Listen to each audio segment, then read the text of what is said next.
Hey guys, sorry this review is kind of late. I've been trying to have some semblance of a social life, which means leaving my room for long periods of time. And plus I was cleaning my room yesterday, so it was a complete, utter mess. There was no way I could have recorded and have you guys think I live like a decent human being. But I'm here to review episode 9 of season 2, Blackwater. And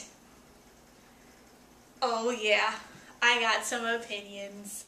Okay, so this is what I'm going to do. I'm going to talk about some of the important things that I feel were brought up about the characters in this episode for the first part, and then I'm going to talk about the battle in general and what I think about how it all came together.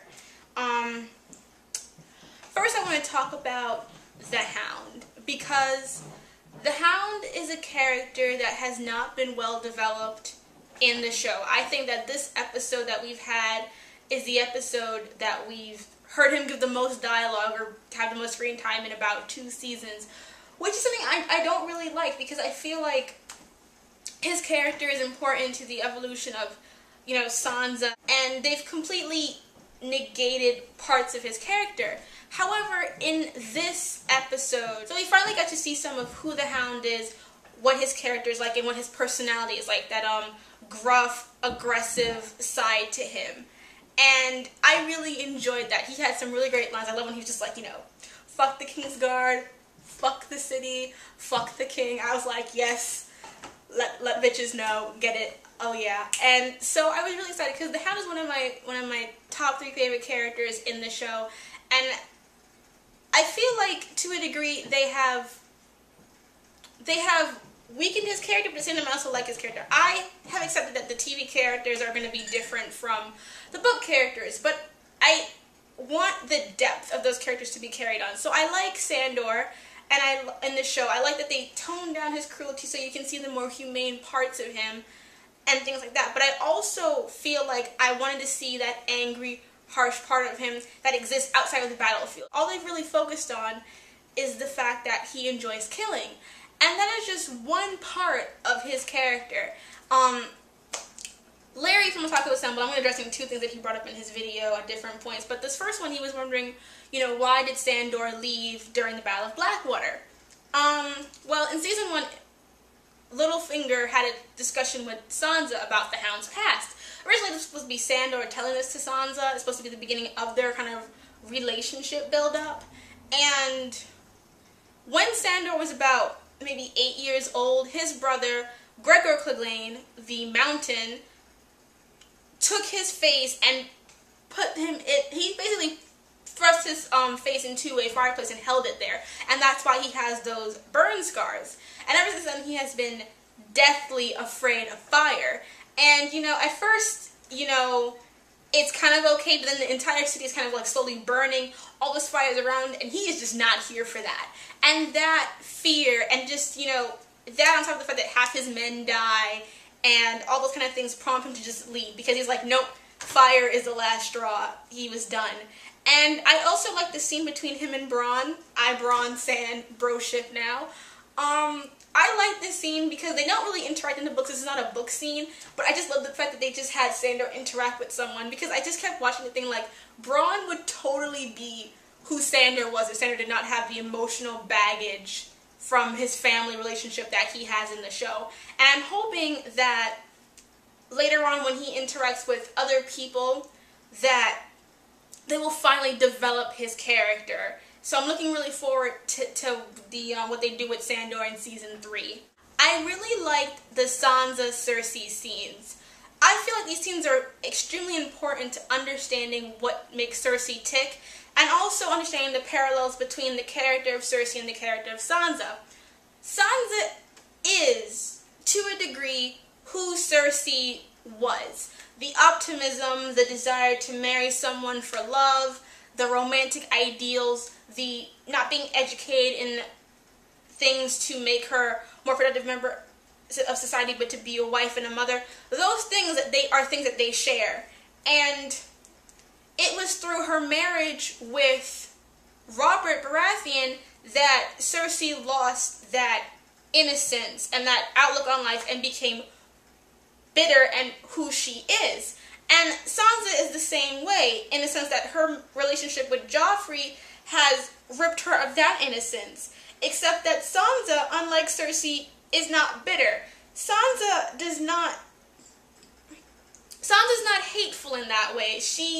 One of the things that they talk about that happens in the book a lot is that even people she knows she shouldn't care about, she feels empathetic towards. And Cersei is totally gone with that. Cersei is the eldest of the Lannister children. So if she was like a Martell or from House Mormont, she would be able to inherit, but she can't inherit anything. Jaime's in the King's Guard, so he can't inherit anything.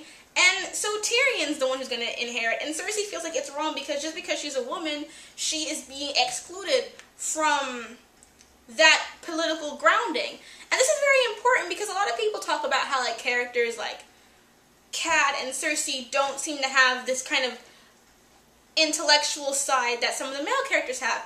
This is why. The women in Westeros, for the most part, with the exception of maybe a few houses, mainly just two, Mormont and Martell, do not raise their women to know how to be political savants.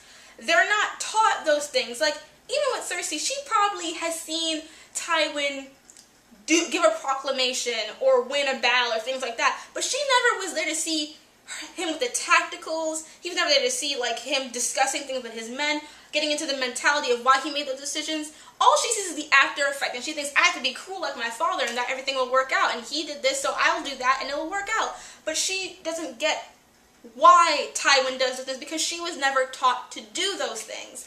And through these scenes with Sansa, we are seeing that Cersei and her hunger for power come from this frustration of being completely powerless. She feels like she should be able to have power on her own, by her own merit, but she can't. She has to have it through her marriage or through her children. And I feel like a lot of people, because they like Robert's character, completely ignore that Robert was a horrible husband to her, that he treated her like shit.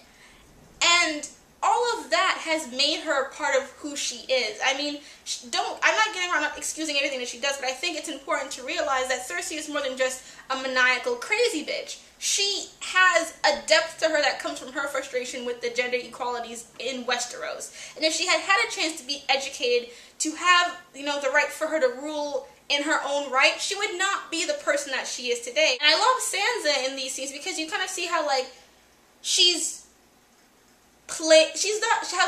trying to slowly stay around and be strong, and even though she's dealing with all these frustrating things, she's just kind of like, I'm going to be strong in my way.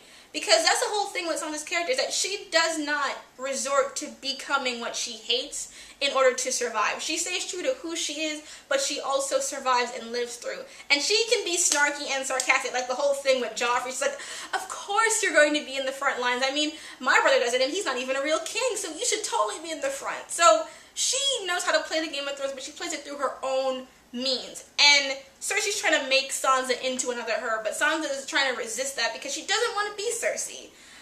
But at the same time, she understands the situation that's going on.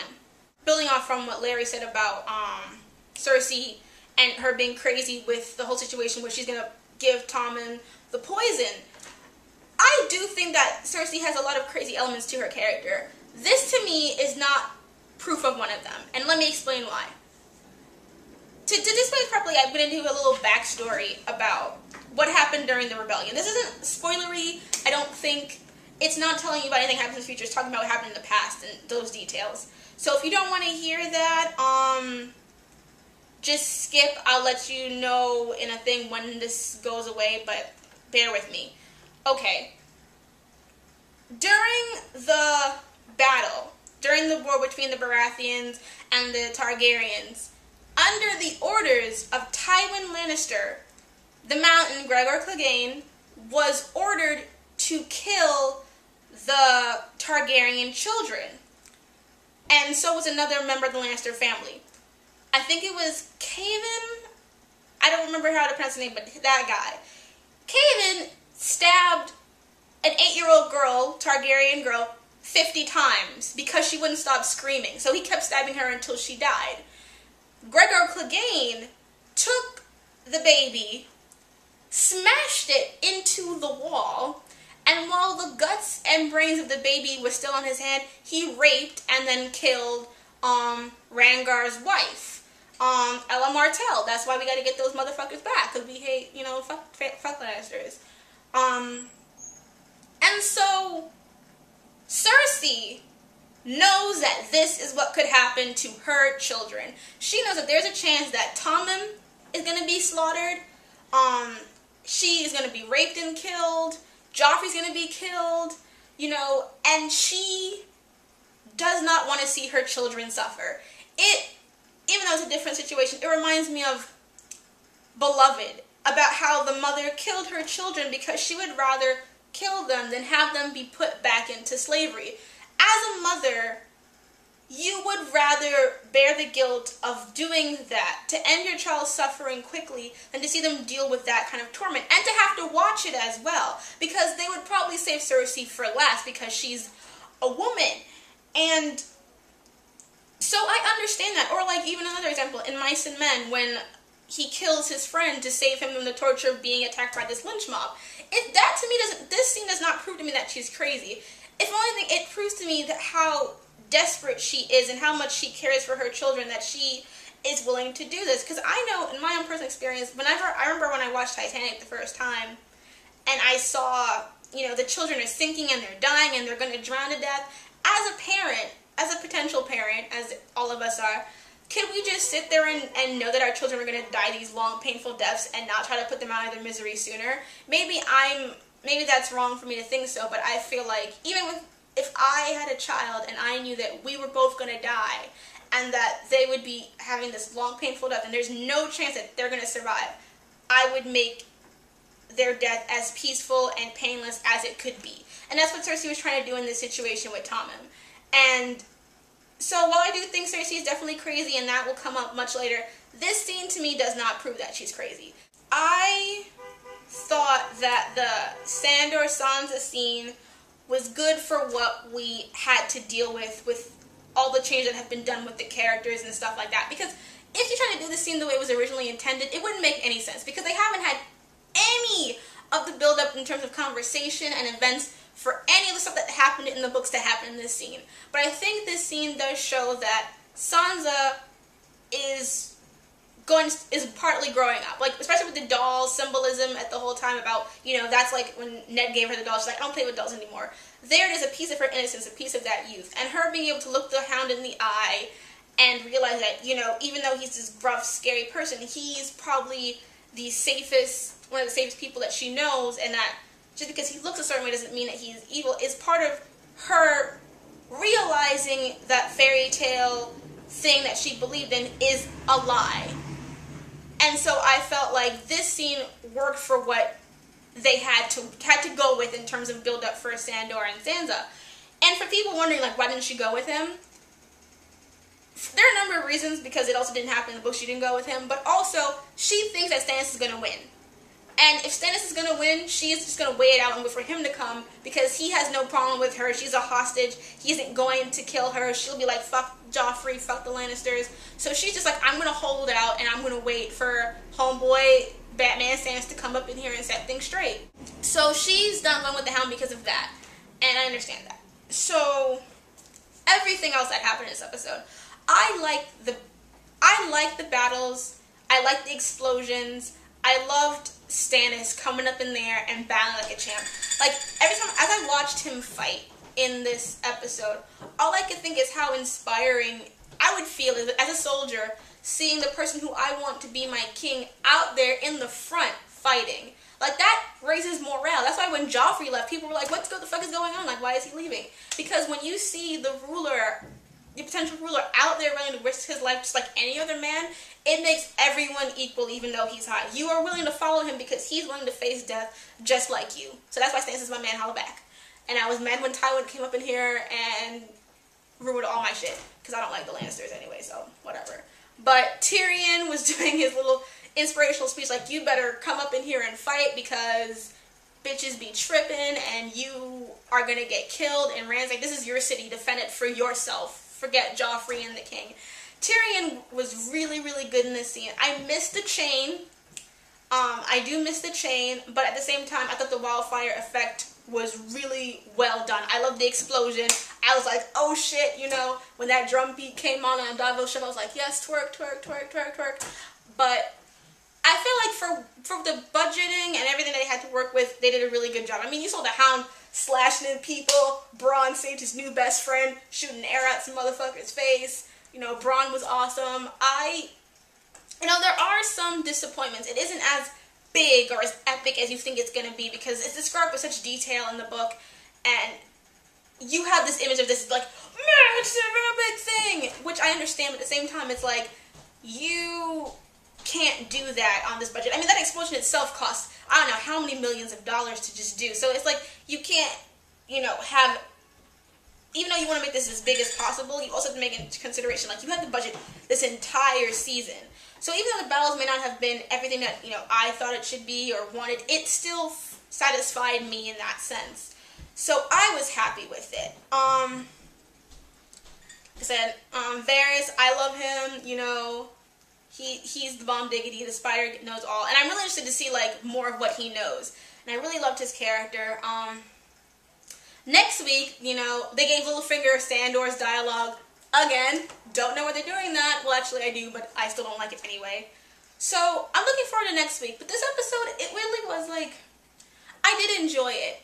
And it was more like, my enjoyment from the series is different. It's more like I'm seeing something that I've read come to life. And so I just was like, so for me, it's kind of like, oh, that's what it looks like, oh my gosh. So that's what I felt more about it. Davos with his son, that to me, I had like Little Princess feel because the actor who plays Davos is the guy who played Sarah Crew's dad in Little Princess in the 1995 version. So, you know, that's my dude.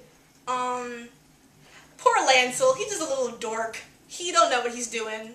Oh yeah, holla back to Podrick because, you know, that's Neville Longbottom's ancestor. That's why he's so cool. Podrick was going saving his master. Oh my god, that was an awesome scene. When he's just like, I'm like, yes, praise your light. I was so happy. And then when the battle was getting over and the Tyrells and the Lannisters were coming in, and you just saw Stannis did not want to leave. He was like, no, I'm gonna fight. I'm gonna die. We're all gonna die. I don't care. I felt so bad for him because I really like Stannis. I really want him to be king. I think he's the king that Westeros needs right now. Because everyone else who wants the throne, Joffrey's an idiot. Dany doesn't have any connection to Westeros besides what she thinks she deserves. Stannis knows how to rule the Seven Kingdoms. I think he could do a great job. I mean, he is the best choice, and I really wanted him to win, but he didn't, and I'm really disappointed about that, but I knew that was happening anyway. But, you know, I'm happy with this episode. I got development from all of my favorite characters. All of my favorite, like, scenes were mostly intact. There were some changes, but I knew they had to be that way because you couldn't fix it. But yeah, I'm really happy with the way everything turned out in Blackwater. I understand people's disappointments about certain things because I feel like it's easy to be underwhelmed, but with me it's kind of like I just take in consideration like this could be so much worse. You know what happened last season when they had like, oh, Tyrion got hit and we didn't get to see anything. So I am happy overall with how this turned out. I think for what they were working with and what they were trying to do, they accomplished their goal, and this is one of the most satisfying episodes of this season for me. And I loved it. Questions, comments, leave it down below. And I'm looking forward to next week and wrapping everything up. House of the Undying. Finally, we get to conclude Sandy's fucking story for this season, which has taken so many goddamn episodes. I was so happy that I didn't have to see her or Jon Snow or anybody because I was gonna be real pissed if they came up on my screen. I'm like, nope, only King's Landing. If you're not fucking in this battle, don't come up on my face. I ain't trying to see none of y'all. And I saw a preview with Roz, and I'm just like, no, Roz, you need to get the fuck away, because your emotions don't mean anything. You're not a real character. Please leave. So yeah, I enjoyed Blackwater. Disagree, agree, let me know, and I will see you next week.